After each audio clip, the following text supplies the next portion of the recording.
Salut à tous et bienvenue dans cette nouvelle vidéo de présentation aujourd'hui d'un nouveau téléphone, une fois de plus, qui va s'ajouter à la longue liste d'attente des téléphones que je dois faire en test en vidéo tout simplement. Aujourd'hui nous avons en face de nous accrochez-vous, le TV, le Echo, le 2 Pro. Alors c'est un nom vraiment à rallonge pour un téléphone qui justement a quand même son petit intérêt justement par rapport à ce que j'ai pu en voir. C'est un téléphone qui coûte environ 200 € sur le site d'importation. Normalement, c'est un téléphone qui est censé être plutôt bien construit, en métal, tout joli, tout beau, avec le nouveau processeur de Mediatek, le Helio X20 ou X25, parce que, en fait, ça dépend des sites. Sur certains sites, il y a marqué que même la version Pro est le X20 et des fois c'est le X25. Si c'est le X25, bah tant mieux, parce que c'est le processeur le plus puissant de Mediatek à l'heure où je vous parle. Bah, si c'est le X20, c'est le même, sauf qu'il est un tout petit peu moins puissant, et peut-être qu'on évitera l'effet barbecue complet du X25, parce que c'est un des points où je suis quasiment sûr que cela va arriver sur ce téléphone, ça va être une vraie bouilloire en jeu. Donc sans plus attendre, parce que justement, comme le but de cette vidéo, c'est pas de vous montrer un colis pendant 2 ans, on va déballer ce colis, et si vous vous rappelez de ce que c'est ça, c'est tout simplement un des outils qu'il y avait dans le petit truc carte de crédit dans le dernier colis à 20 €, que je vous invite à revoir tout de suite ici si vous ne l'avez pas vu, sachant qu'en plus, normalement, au moment où cette vidéo sera postée, le concours du colis à 20 € sera pas encore terminé, vous avez encore le temps de participer au petit concours. Donc on va essayer d'ouvrir avec ça, voir si ça fonctionne, et ça coupe bien, hein. On va le couper n'importe quand, parce que le colis, hein, il part à la poubelle après. Clac. Alors oui, si vous voyez ici qu'il y a des morceaux de papier, c'est parce qu'en fait dessus il y avait l'adresse, donc j'ai retiré mon adresse. Ah, intéressant. Gearbest, ça fait longtemps que j'ai pas vu ça, parce qu'en fait ça fait depuis ma première commande que j'avais fait chez Tiny Deal, enfin c'est la deuxième en vrai, mais la première pour la chaîne. Ils ont balancé tout le téléphone dans un truc à bulles comme ça.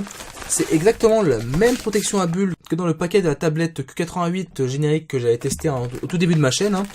Et ça, c'est vraiment, ça fait bien le boulot, et je suis content de le revoir une nouvelle fois justement pour une vidéo, parce que vraiment c'est un truc qui protège très bien les téléphones et les tablettes. Et d'ailleurs chaque fois Gearbest, Tiny Deal, toutes ces boutiques m'écoutent, cette protection elle est vraiment excellente, et vraiment si vous pouvez continuer à les utiliser pour envoyer les téléphones d'import, ce serait vraiment super. Donc on va ouvrir parce que vraiment il y a un petit scotch dessus, oui il y a un scotch. Vous savez quoi, on va continuer, et hop, après un premier outil où ça a été le scalpel qui a été utilisé, maintenant ça va être le ciseau. Si il veut bien fonctionner, oui, allez. Est-ce que le stylo c'est plus compliqué? C'est un peu plus compliqué, c'est fait extrême, bon voilà. Alors chose étonnante par rapport à d'habitude, c'est que je l'avais vu sur la déclaration que Gearbest a fait pour la douane, c'est qu'ils ont intégré 2 adaptateurs Chine-France. Alors d'un côté, c'est des trucs qui sont pas super qualitatifs, et donc voilà, ça vient un certain temps avant de casser. Même si pour l'instant j'en ai eu un seul seulement sur toutes mes commandes qui est mort depuis que j'ai commencé les vidéos. Mais le point positif, c'est qu'en fait, comme je commençais à en manquer, et ben voilà.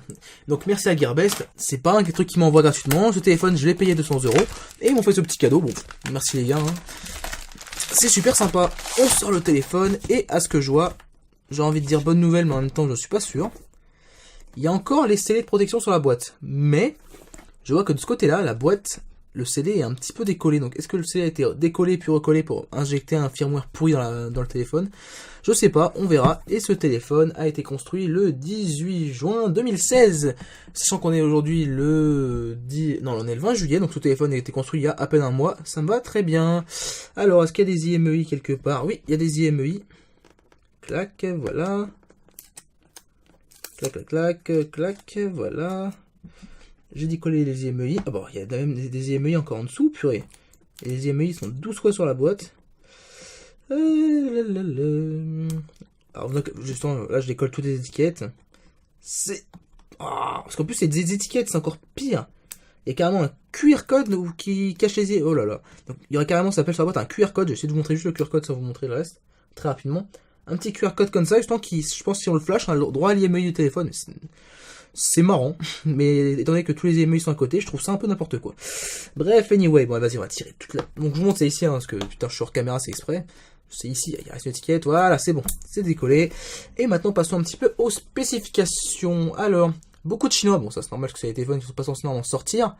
Le Echo, le TV, alors, pour la petite information, parce que j'en ai déjà parlé avec certains abonnés de la chaîne, à l'origine, cette marque, c'est le TV.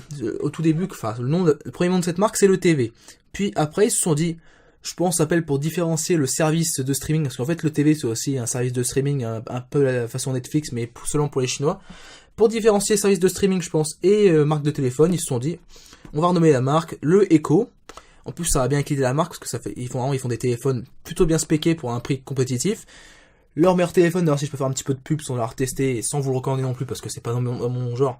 Leur meilleur téléphone contient un Snapdragon 820, un écran QHD, ouais, qui n'est pas AMOLED, je sais plus là-dessus, mais en tout cas Android 6.0, toutes les meilleures specs, 4 Go de RAM aussi, pour 350 € ou 400 €, donc c'est dans les prix par exemple d'un OnePlus 3. Et je pense qu'en tout cas, en termes de rapport qualité-prix, ça va être pas mal. Même si c'est au niveau de la ROM, je pense que ça va pas être des meilleurs. Ça, on en reparlera au moment du test. Donc, j'ai un peu divagué sur le TV. Ça fait déjà 6 minutes que la vidéo tourne. C'est parti, c'est parti, c'est parti. Alors, ensuite, je disais dans les specs, beaucoup de chinois. On voit le petit 64. Alors, je sais pas ce que c'est. Je sais pas du tout ce que c'est. 5,5, c'est la taille de l'écran. 4 Go, c'est la RAM de ce téléphone. On voit ici TD-LTE. On voit le X620. Alors, ce qui est bizarre, c'est qu'en fait, c'est ce que je pensais avant de faire la vidéo et que ce soit marqué dans mes notes, c'est que le mot X620, en fait, je pensais qu'il était associé au modèle classique du LeTV, le Echo, le 2. Là, on est sur la version Pro, comme c'est marqué ici, et on a quand même cette petite annotation X620. Alors, est-ce que c'est en fait un nom de série? Je sais pas. On voit que ce téléphone est passé par l'entreprise de certification chinoise de la TENA, donc ça, c'est tous les téléphones qui y passent. Qu'est-ce qu'on a d'autre dans les petites specs? Je vais regarder hors caméra. On voit écran Full HD 5,5 pouces 1920 par 1080p. On voit X20, donc je pense que ce téléphone n'a qu'un Helio X20. Bon, c'est pas grave, ça va pas changer grand chose. Sachant que le X20 est déjà très puissant. 4 Go de RAM LP DDR3. Il fait le Wi-Fi dual band, Bluetooth. Bon, ça répète tout ce que je vais vous dire juste après. 2100, c'est la résolution de l'appareil photo, donc c'est de 21 mégapixels. USB type C, ça c'est intéressant pour un téléphone qui reste un téléphone d'importation à 200 €. 3000 mAh, ça c'est une batterie plutôt standard pour un genre de téléphone. Blablabla. Alors, j'ai pas de mention de la mémoire. Ah si, 32 Go, je suis bête, moi c'est marqué en 32 Go.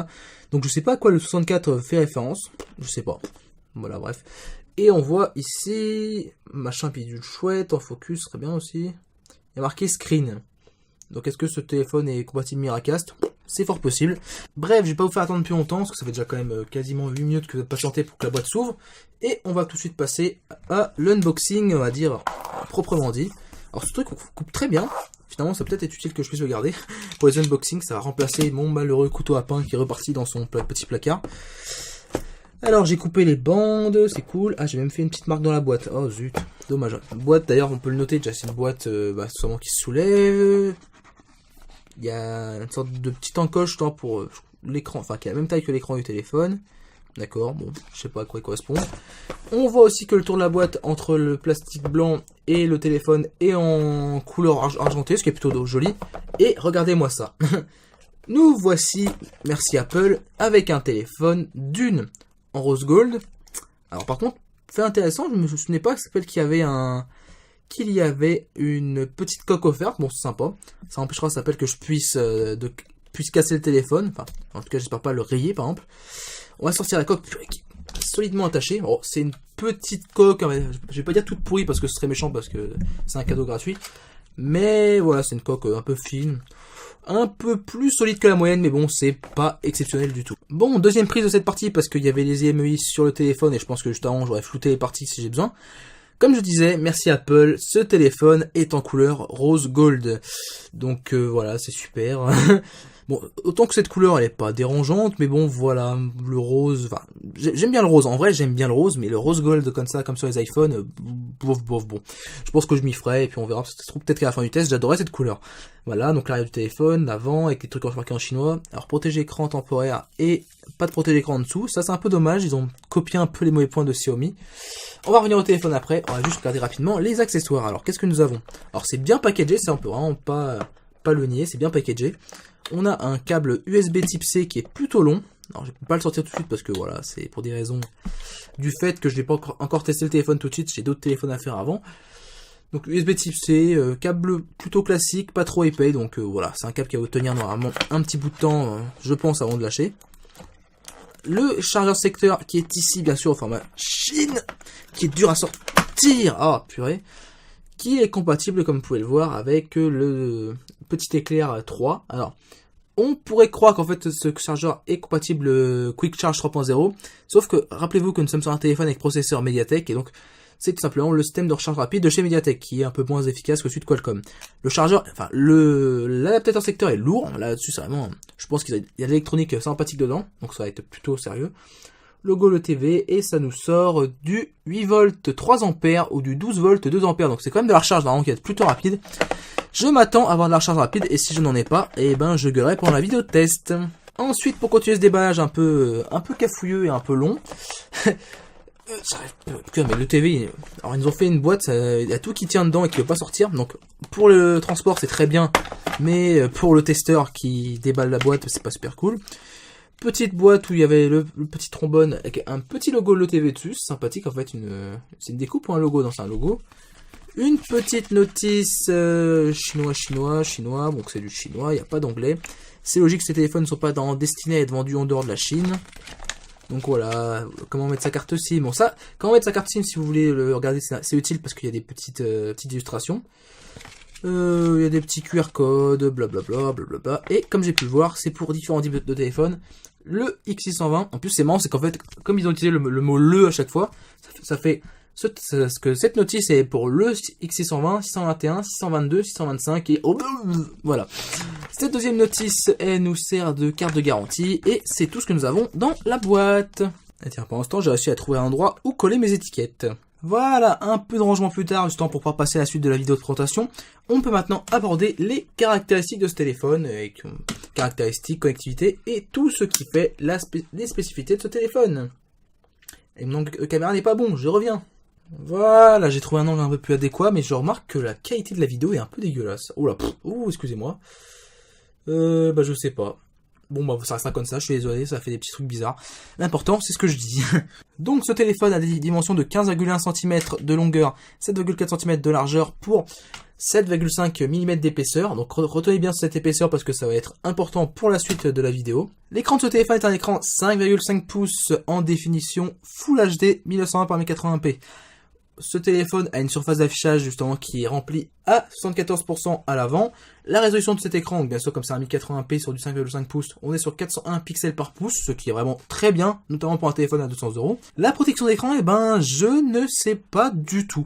Je pense qu'il n'y a pas de Gorilla Glass sur ce téléphone et il faut quand même le noter, c'est honnête de la part de l'ETV de ne pas nous mentir là-dessus parce que toutes les marques de no-name qui nous manquent, par exemple, sont en disant oh Gorilla Glass 2, 3, 4, 8, 42.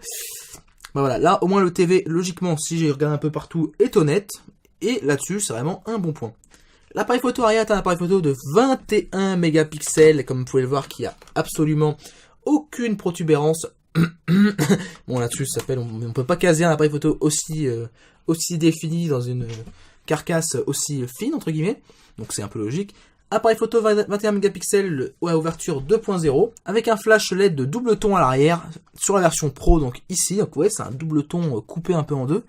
Alors que par exemple sur la version normale du X620, donc je crois que c'est comme ça qu'il s'appelle, le TV, le Echo, le 2, et ben nous avons un appareil photo qui est de 216 mégapixels. C'est pour ça que j'ai pris cette version là, avec la 21 mégapixels, parce que je la trouve beaucoup moins en review et en test que la version classique.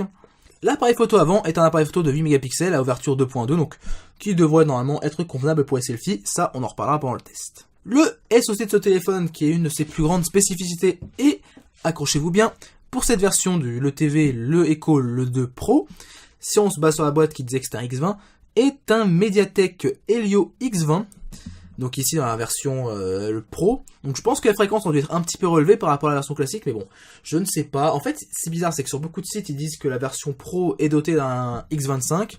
Donc je sais pas. Peut-être que quand je vais allumer le téléphone, il me dira que c'est un Mediatek Helio X25. Donc ce sera une des vérifications qu'on fera soit à la fin de la vidéo, soit pendant la vidéo de test.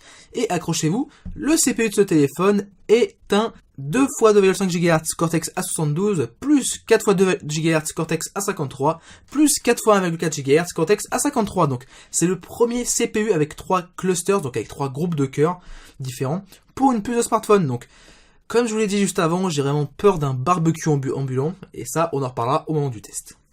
Pour ce qui est du GPU, on est sur un Mali T880 MP4. Enfin un GPU quad-core sur un processeur de chez Mediatek. Et on dirait sans qu'ils ont enfin intégré un bon GPU dans un de leurs SoC, et je pense que c'est une première depuis le MT6592.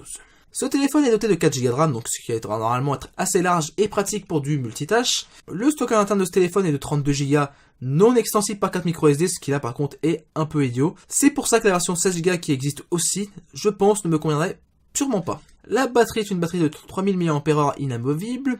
Les touches système sont sensitives, elles sont en dessous de l'écran ici et elles sont rétro-éclairées, ça on en reparlera justement au moment où je allumerai le téléphone.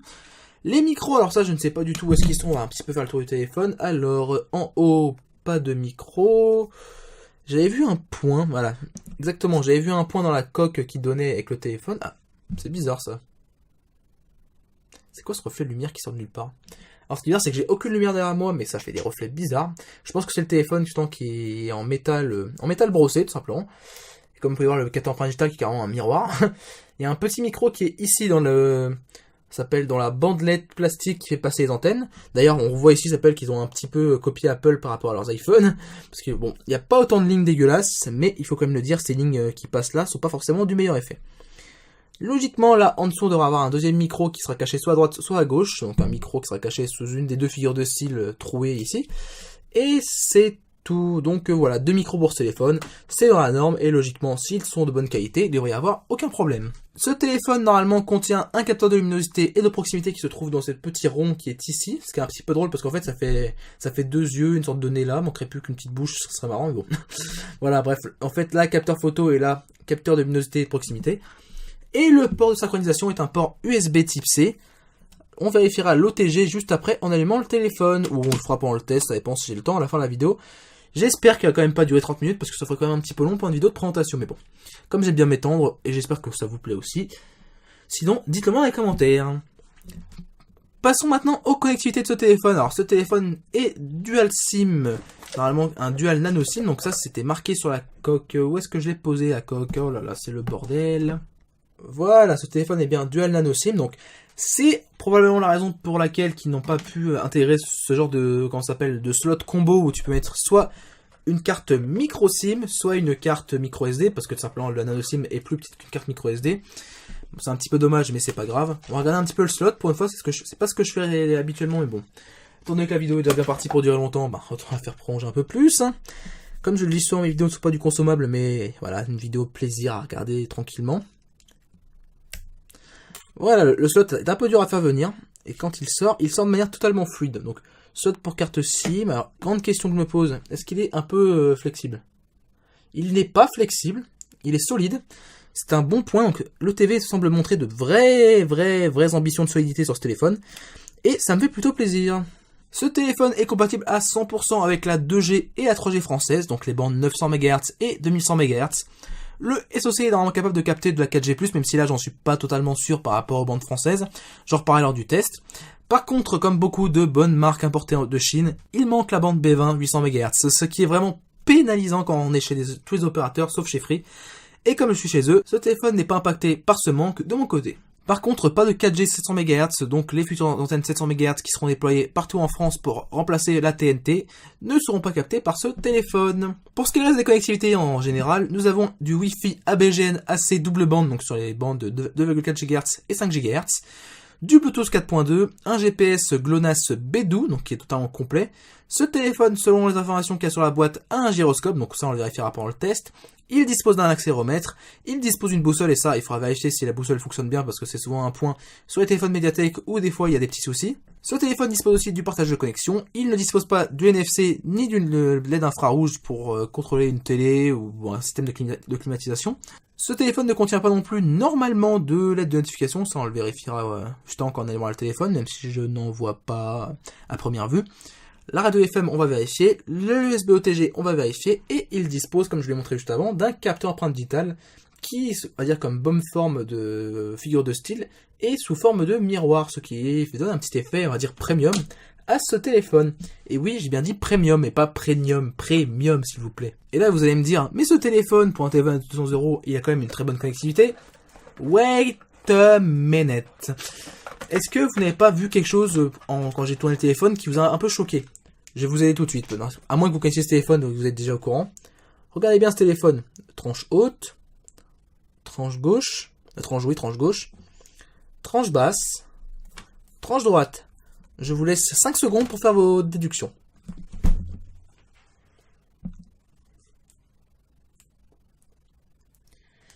Ding ding ding, eh oui, eh oui, eh oui. Si vous l'avez deviné, c'est bien. Mais ce téléphone ne dispose pas de prise jack. Et pour un téléphone qui est quand même aussi épais, c'est quand même drôle, secteur, j'ai dit relativement peu épais, et là maintenant je dis si épais, parce que ce téléphone fait 7 mm 5 pour une prise jack 3,5 mm, donc il faudra un téléphone pour avoir une prise jack complète qui ferait normalement 7 mm. Ce téléphone, donc au-dessus, il peut largement accueillir une prise jack. Et la bonne idée de l'ETV, ou pas, ça c'est la grande question, c'est d'avoir donné un petit adaptateur, et je trouve ça, on va dire, un peu dommage de devoir se trimballer ce genre d'adaptateur pour connecter à son casque audio. Donc on sent que ce téléphone est pensé pour le futur, ou alors que ce téléphone a essayé de copier les rumeurs d'Apple sur son futur iPhone 7. C'est l'un des deux, et ce sera à vous de voir. Donc on va quand même regarder un peu tout de suite ce que ça donne.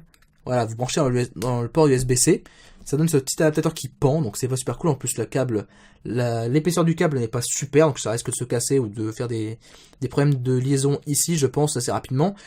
Donc le TV, c'est pas une super idée ça. Personnellement, j'ai un casque Bluetooth, ça va pas trop m'embêter. Mais je pense aux autres qui ont des écouteurs, notamment des écouteurs intra-auriculaires ou pas, et qui vont bien galérer. Parce que selon moi, ce genre de choses, ce n'est pas acceptable.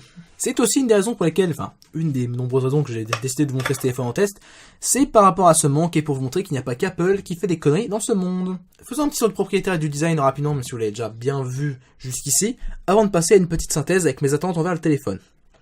Alors, on va commencer par l'arrière pour une fois. Tiens, donc à l'arrière, nous avons 3 parties de ce téléphone. En fait, nous avons 2 parties ici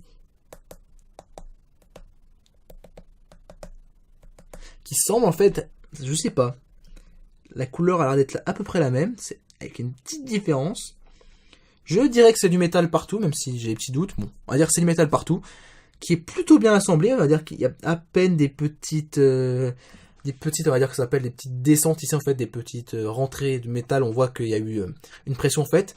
Il y a vraiment un très bon boulot de précision. C'est vraiment le meilleur téléphone que j'ai vu en termes de construction en import. C'est vraiment super bien construit.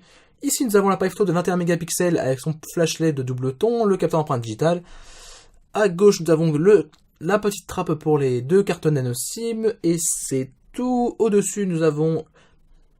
D'accord, une lampe infrarouge. Bon, alors, stop, on fait une petite pause ici. J'ai regardé plein de sites pour faire cette vidéo de présentation qui ne parlaient aucunement du capteur infrarouge. Et maintenant, je découvre qu'il y a un capteur infrarouge. Comment dire que ça me dérange un peu? Bon, on rectifie ce qu'on a dit tout à l'heure. Il y a bien un port infrarouge sur ce téléphone pour commander sa télé ou son système de climatisation, par exemple. Et tant mieux, ça donne de la valeur ajoutée à ce téléphone. À droite, nous avons le bouton de volume plus-moins ici. Et nous avons le bouton en off. Donc, tiens, on va allumer le téléphone tout de suite. On va voir s'il y a de la batterie. Il a vibré. Le Echo Powered by Android. Oh là, vous voyez l'écran de très mauvaise qualité, alors que pourtant il est magnifique cet écran une fois de plus. Alors bien sûr, c'est pas un écran borderless, le TV ne s'est pas gêné pour faire des petites bordures noires entre l'écran et le bord du téléphone. Mais cet écran est beau au premier abord, et là vous le voyez pas super. Du chinois s'affiche, donc je sais pas s'il y a le français dans ce téléphone. La ROM de l'ETV c'est EUI, et pas MIUI ou Emotion UI, attention. Voilà, alors il y a une petit effet de dégorge ici, on voit vraiment que l'ETV a piqué un peu quelques idées à Apple, parce que ça ressemble typiquement au bouton qu'il y a sur les téléphones de chez Apple. Nous avons ici, voilà, comme je vous ai dit, les petites bandes pour que le réseau soit mieux capté par ce téléphone. Et voilà, ça pourrait être tout le tour que je pouvais faire. Écran 5,5 pouces Full HD. Ici, comme vous pouvez voir, elles sont allumées les touches de navigation Android. Donc ici, ça va être multitâche. En fait, attention, parce que j'ai quand même déjà quelques connaissances sur ce téléphone. Ici, ça va être normalement le bouton menu, ici le bouton home, et ici le bouton retour. Et on verra au moment de la vidéo de test qu'il y a quelques petites particularités par rapport à cette ROM.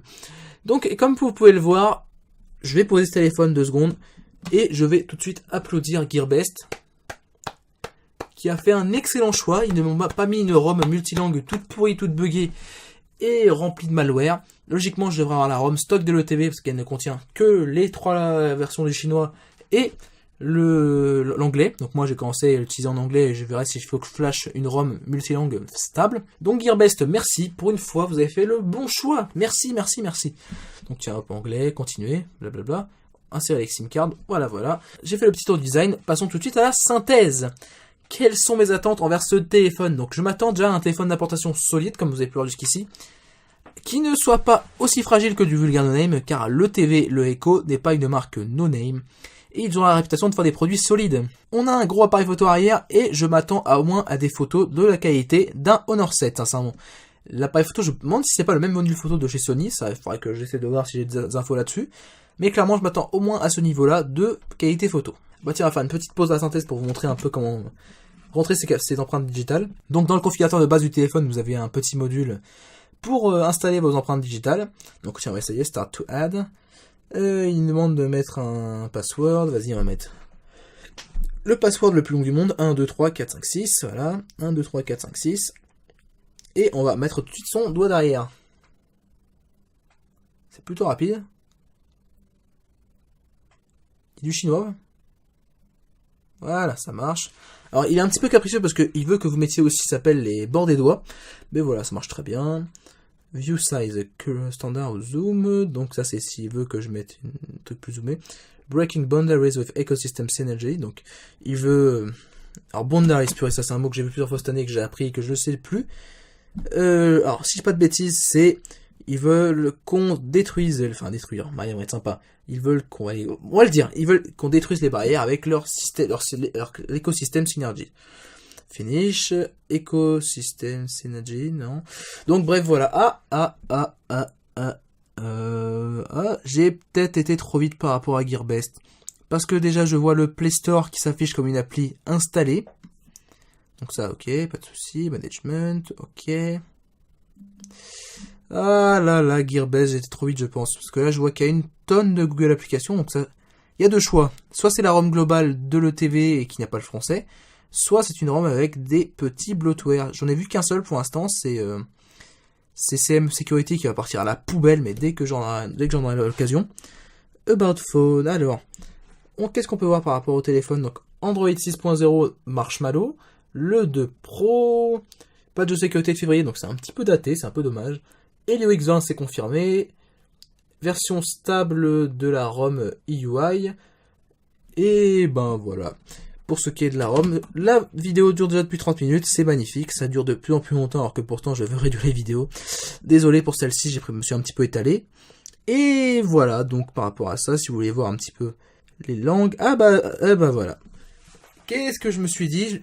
Au début, dans le configurateur, je vois que l'anglais et le chinois, c'est bien, merci Gearbest. Et ben non, c'est une ROM qui est en fait une ROM retravaillée, comme souvent chez eux. Donc il faudra voir si c'est une ROM qui, pour une fois, est un peu stable. Parce que, je tiens à le dire, tous les téléphones que j'ai reçus de chez Gearbest avec une ROM de chez eux, qu'ils ont retravaillé en y ajoutant les langues étrangères, autres que l'anglais et le chinois, sont des ROM pourries. Donc on va éteindre le téléphone pour l'instant, et on va terminer la petite synthèse.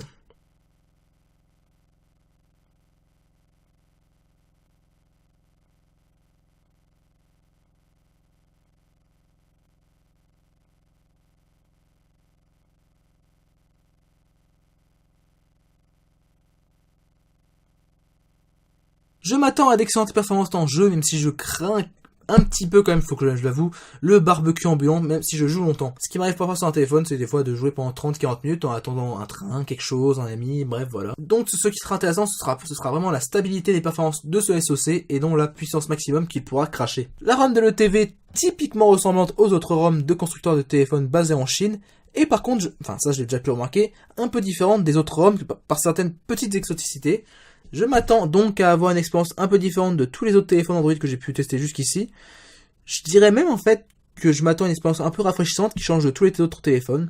Je dédierai comme d'habitude un grand moment de la partie logicielle du test à l'expérience d'utilisateur sur cette ROM pour savoir si elle est adaptée à notre marché et aux consommateurs occidentaux. Et j'espère simplement en conclusion que la ROM sera très fluide, sans bug et pas trop consommatrice en RAM. Même si avec 4 Go de RAM, on ne devrait pas être dans le besoin, sauf si Gearbest, une fois de plus, nous a ruiné la ROM.